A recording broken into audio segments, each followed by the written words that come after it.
Right. Celtic fans, picture that buzz you get after a night so intense you barely sleep. That was the mood across the whole country. After Scotland's performance, I had even planned a full switch on the channel, everything in dark blue, Scotland AM and all that, but honestly, I never managed to do it. I spent hour after hour replaying those goals, completely hooked, and I bet loads of you were doing the exact same thing. My mind just would not settle, especially after that overhead kick from Scott McTominay. One of those moments where the world stops and all you can do is shout. The team scored 4 times, but we all know which 3 felt like pure masterpieces. That was not just football, that was something far deeper, and it was impossible not to think back to other iconic nights like that rocket from James McFadden or the picture-perfect free kicks from Lee Griffiths against England. But this time the energy felt different. There was a weight in the air, the kind that only decades sem uma Copa do Mundo can create. Maybe it was the drama, maybe the tension, maybe that sense of destiny lining up just right. Whatever it was, the emotions hit hard. And when you go back and think about the finest Scotland goals of the last decade or so, it is funny noticing how the same familiar keepers happen to be on the wrong end of several of them. A strange wee detail, but it made the night feel even more surreal. But nothing, absolutely nothing, came close to the moment Kenny McLean produced. That strike from near the halfway line, right at the end, sealing qualification after so much suffering, was the kind of moment that wipes away 90 minutes of stress. Denmark had been the better side for most of the night. Even when they were down a man, they moved the ball confidently, almost as if they were the calmer team. And look, I will admit it, the more defensive approach from Steve Clarke can drive you up the wall sometimes. It feels like we are always perched on the edge, but credit where credit is due. He has taken Scotland back to a World Cup for the first time in this century, and that achievement stands on its own. For those of us living the Celtic routine day after day, the name that truly lit up the night was Kieran Tierney. His goal was outrageous. Last breaths of the match, tension through the roof, the ball dropping perfectly, and he smashes it in a way that freezes every single person watching. And the truth is, without that moment of brilliance, the McLean goal would not even exist. Watching Tierney celebrating after everything he's gone through in recent years hit differently. He spoke afterward, clearly emotional, saying he had never scored anything so important. Hearing him talk about injuries, setbacks, and pushing through tough times felt like the whole country was listening to a mate open his heart in the middle of a victory. What makes it even better is that he is still that same humble lad, never tries to put himself above anyone, never overreacts, never seeks attention. When someone asked if he would try to avoid Schmeichel back at Lennoxtown, he just laughed and praised the Danish keeper, saying it had to be a perfect strike to beat someone of that level, and he was right. That was no ordinary goal. That is one folk will be watching in montages for years to come, the kind that becomes part of the national memory. And since we are talking about goalkeepers, you cannot help but feel a wee bit for Schmeichel. The man took 3 unbelievable strikes, none of which he could do much about, and now he has to watch the McLean goal spreading around the world. That cannot be easy. It is part of the job, of course, but you can imagine how long that night must have felt. Matt O'Reilly was in the stadium too, though he stayed on the bench, and now both he and Schmeichel will have to push through the playoffs with Denmark.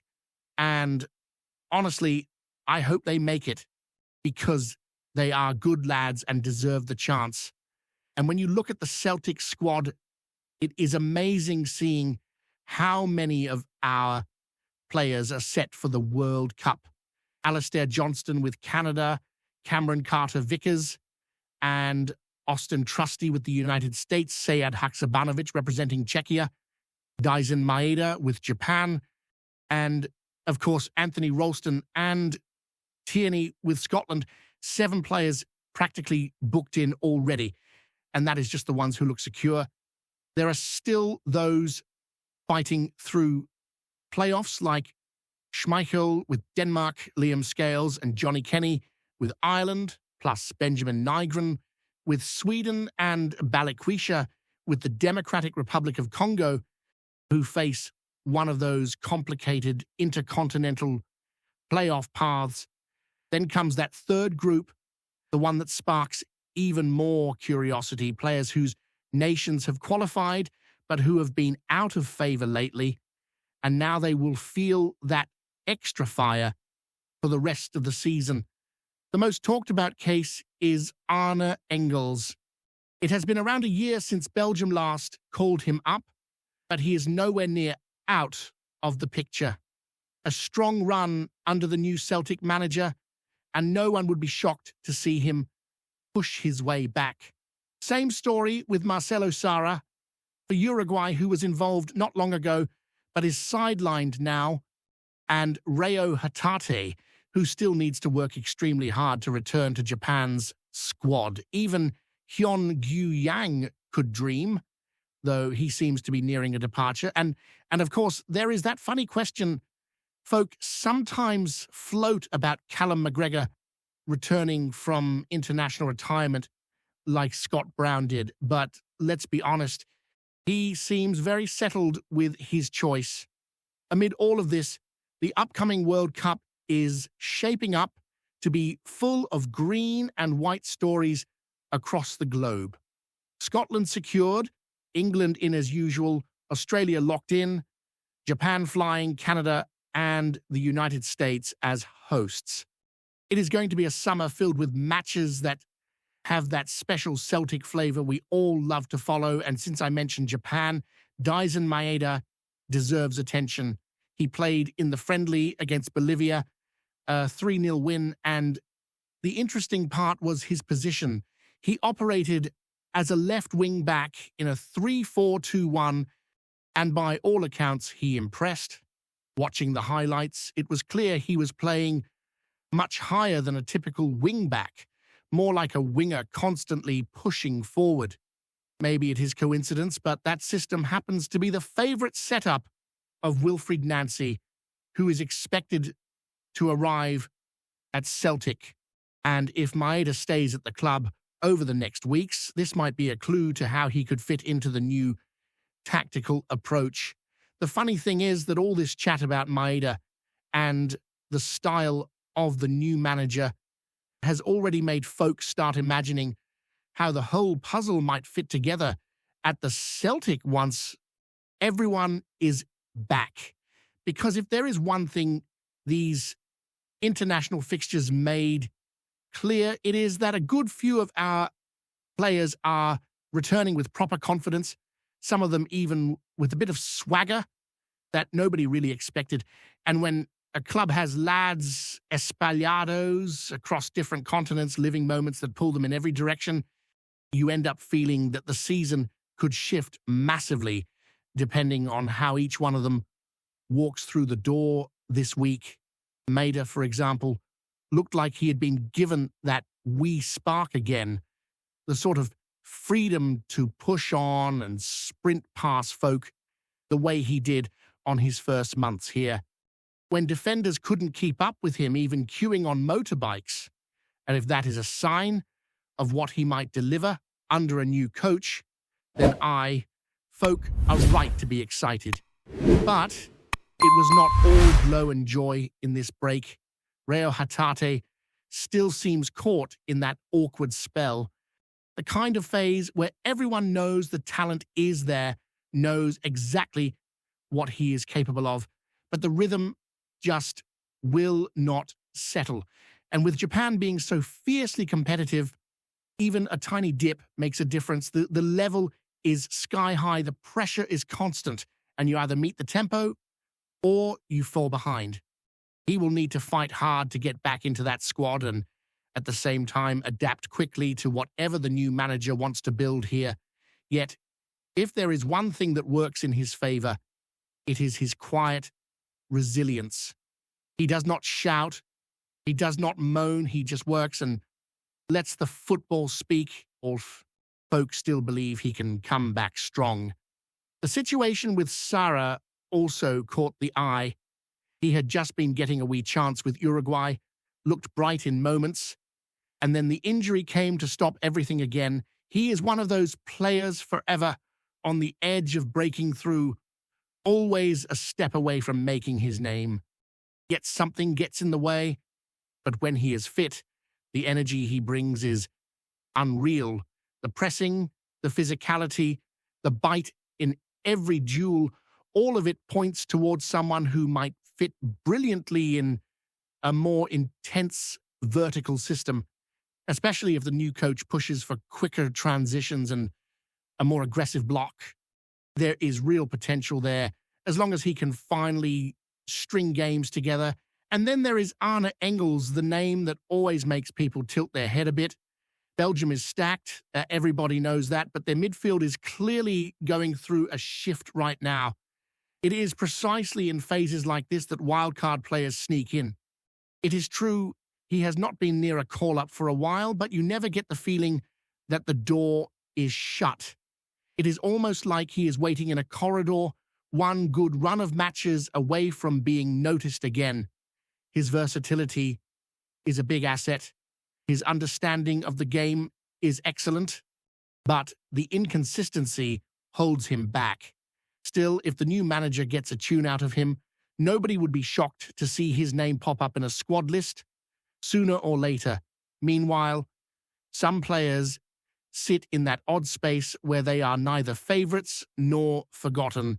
Hyun-Gyu Yang fits that perfectly. He has power, pace, and an attacking instinct that you can clearly see, but he struggles to settle into a clear role. And when rumors start swirling about a possible exit, that affects everything. The club needs depth, especially up front, but it cannot hold back a player who needs minutes to grow. If he truly is on the verge of leaving, the entire attacking structure has to shift again. In contrast, Callum McGregor is the picture of stability. Every few months, someone asks whether he might return to the Scotland squad, following the same path Scott Brown took. But McGregor seems absolutely sure of his choice.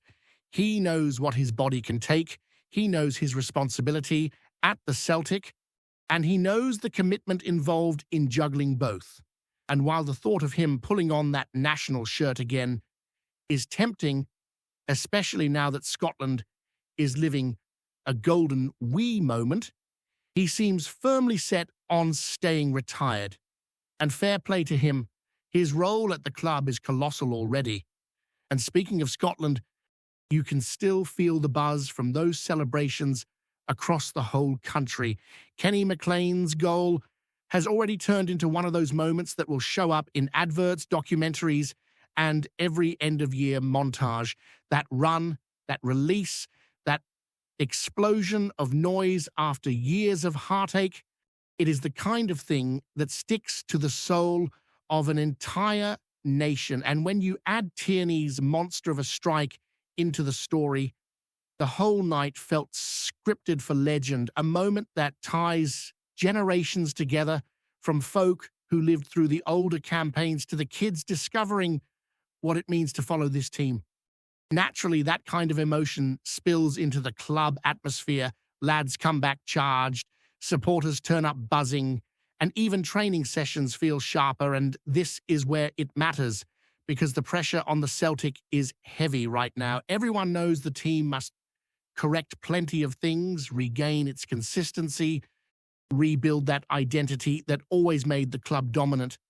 And even though the managerial announcement is still pending, you can feel that a proper shift is coming. Wilfried Nancy, by reputation, is the sort of manager who builds from the back with purpose rather than possession. for the sake of it. He values smart positional play, coordinated movements, and collective bravery. Some players will thrive in that, some will struggle, and some will need to reinvent themselves altogether. That is the nature of any rebuild. But when you look at what he has done with developing younger players elsewhere, you can easily imagine Engels, Sarah, Johnston, and even Scales taking big steps forward under his guidance. It all depends on how they embrace the challenge. What really gets supporters talking, though, is the attack. Because if Maeda is flying, if Kyogo returns hungry, if Palmer hits form again, and if someone else emerges from the shadows, the whole front line could rediscover the spark that has been missing too often. And there is nothing the Celtic faithful love more than a team that presses high, plays fast, and overwhelms opponents from the first whistle to the last. At this stage of the season, all these international stories matter. Players come back carrying new experiences, new confidence, new bruises, new doubts. Some return exhausted, others refreshed, others somewhere in between. And the club's job is to take all these different energies and mold them into one strong, fearless team that dominates matches and dictates the tempo. With a new manager arriving, new ideas forming, and a full squad returning, the chance for a genuine turnaround is right there waiting.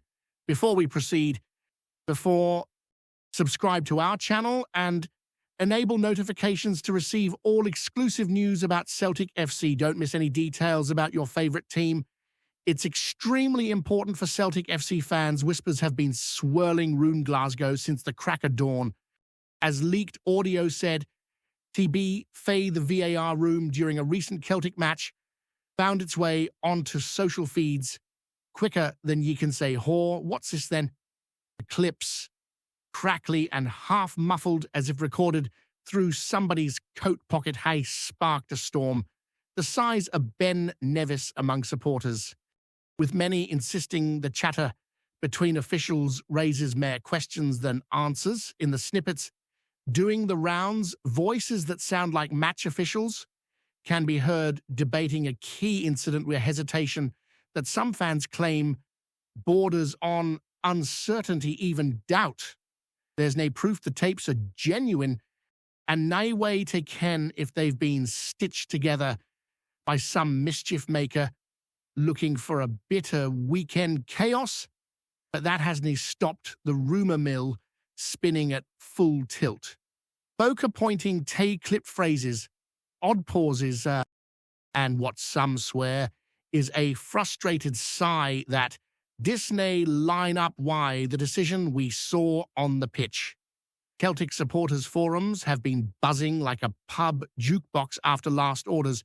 Some punters are demanding clarity, others are calling for outright repetition of the match, saying the integrity of the contest might have been compromised if the audio turns out to be legit. The club itself hasn't released any official word beyond the usual monitoring the situation, which in football language means anything fee. We're raging we didn't want to make this worse. Rival fans naturally are treating the whole thing like comedy gold, firing off jibes about tinfoil hats and deep fake conspiracies. Still, even a few neutrals, he admitted the leaked lines are a bit odd, and the SFA is already facing shots to get a stoter or an explanation ready, whether the audio is a hoax crafted in somebody's flat at 3 in the morning or a genuine slip fry behind the curtain. One thing's certain, the noise arena dying doon anytime soon. In Scotland, folk love their fit bar, but they love a good controversy, even mayor, and this yin might rumble on longer than anybody expected. Hello, fan, don't forget to like and subscribe to the channel, as it means a lot to Celtic FC. Also, share your opinion about the news in the comments below. See you in the next video.